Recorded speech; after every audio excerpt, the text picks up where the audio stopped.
Hello everyone, Namaste. One of you wanted a video on taxation of dividend. So today's topic is taxation on dividend. अगर आपको company या mutual fund dividend pay करती है more than 5,000 rupees in a financial year तो वो 10% TDS deduct करती है, और अगर आप उन्हें अपना प्लान प्रोवाइड नहीं करते तो वो डिडक्ट करती है 20% टीडीएस. फाइनेंशियल ईयर मतलब 1 अप्रैल टू 31 मार्च.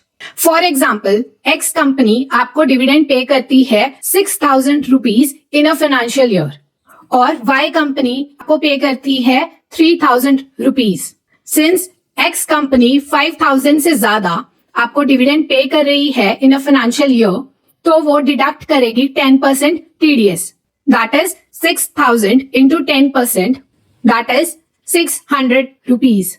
ये 600 वो डिपॉजिट कर देगी टू द गवर्नमेंट और आपके बैंक अकाउंट में वो ट्रांसफर कर देगी 5,400 रुपीज, और वाई कंपनी आपको पूरे 3,000 डिपॉजिट कर देगी. ये डिविडेंड इनकम टैक्सेबल होती है under the head income from other sources. चाहे आप इन्वेस्टर हैं, चाहे आप ट्रेडर हैं, चाहे आप ITR 1 फाइल करें, 2, 3 या 4, सबके हाथ में ये टैक्सेबल होगा under the head income from other sources. ये आपकी टोटल इनकम का पार्ट है और टैक्स लगता है as per your income slab rate. For example, आपकी सैलरी इनकम है 10 लाख रुपीज और आपकी डिविडेंड इनकम है 13,000 रुपीज. सिंस आपके लिए न्यू टैक्स रिजीम बेनिफिशियल है, इसलिए हम कैलकुलेट करेंगे tax as per new tax regime. As per new tax regime standard deduction है 75,000 रुपीज की, तो आपकी सैलरी इनकम हो गई 9,25,000. ये डिविडेंड इनकम आपको एक्स कंपनी से मिली थी, वो आपका 10% डिडक्ट कर चुकी है टीडीएस. डिडक्ट करने के बाद आपके बैंक में डिपॉजिट करवाती है 11,700 रुपीज. बट जब आप अपना ITR फाइल करोगे तो आप शो करोगे डिविडेंड इनकम ऑफ 13,000 रुपीज, तो आपकी सैलरी इनकम हो गई 9,25,000 प्लस डिविडेंड इनकम ऑफ 13,000, तो टोटल टैक्सेबल इनकम है आपकी 9,38,000 रुपीज. आपका टैक्स बनेगा 45,552 रुपीज का, तो आपकी टोटल टैक्स लायबिलिटी बनती है 45,552 rupees minus 1,300, that is 44,252 rupees. Second example, suppose आपकी सैलरी इनकम है 6,67,000 रुपीज और आपकी डिविडेंड इनकम है 13,000 रुपीज. आपके लिए न्यू टैक्स रिजीम बेनिफिशियल है, तो न्यू टैक्स रिजीम में 75,000 स्टैंडर्ड डिडक्शन है, तो 6,67,000 minus 75,000 rupees, that is 5,92,000 rupees plus dividend income of 13,000 rupees, तो टोटल टैक्सेबल इनकम है 6,05,000 रुपीज.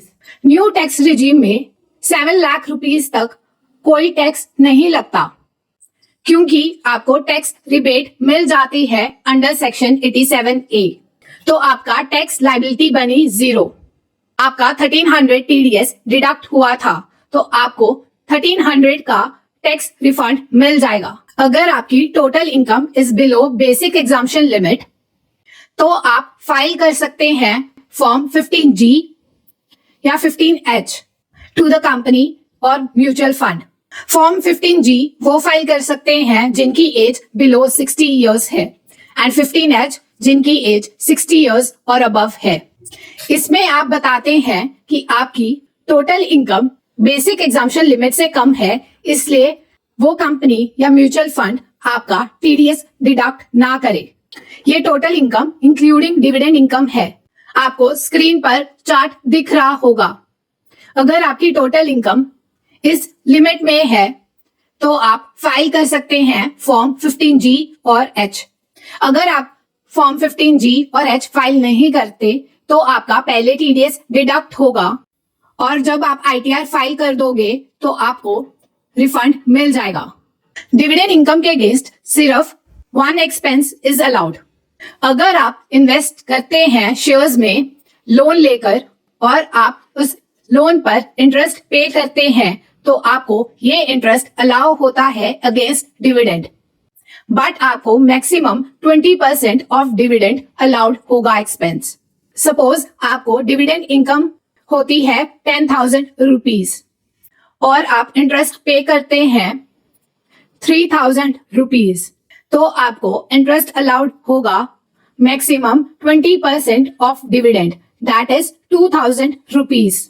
तो आपको टैक्स पे करना पड़ेगा 8,000 रुपीज पर, ना कि 10,000 रुपीज पर।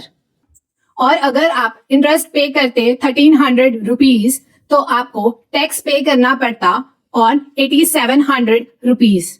जब कंपनी डिविडेंड डिक्लेयर करती है, ईमेल भेजती है जिसमें लिखा होता है कि अगर आप कंडीशंस मीट करते हैं तो फाइल करें फॉर्म 15G और 15H।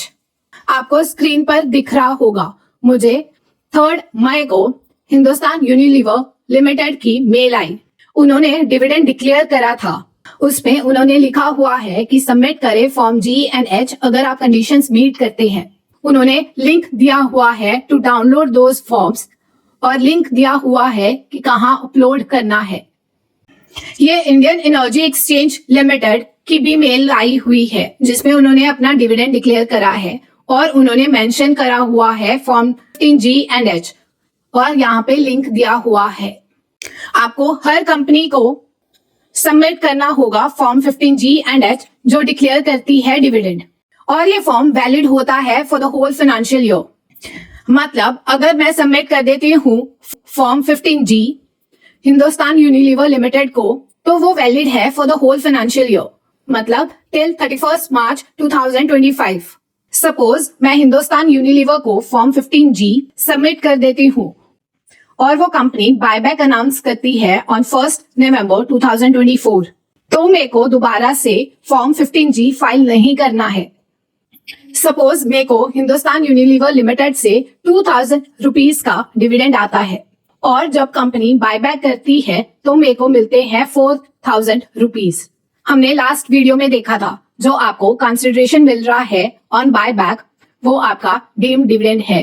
2,000 जो आपको डिविडेंड मिले और 4,000 जो आपको बायबैक पर मिले, टोटल हुआ 6,000 रुपीज। सिंस ये एक्सीड कर रहा है 5,000 रुपीज, तो कंपनी 10% डिडक्ट करेगी TDS। Dividend includes buyback. Buyback consideration is deemed dividend if वो इंक्लूड होगा on the limit of 5,000 rupees. अगर आपको कोई डाउट है या आप रेकमेंड करना चाहते हैं any topic for the video, comment below.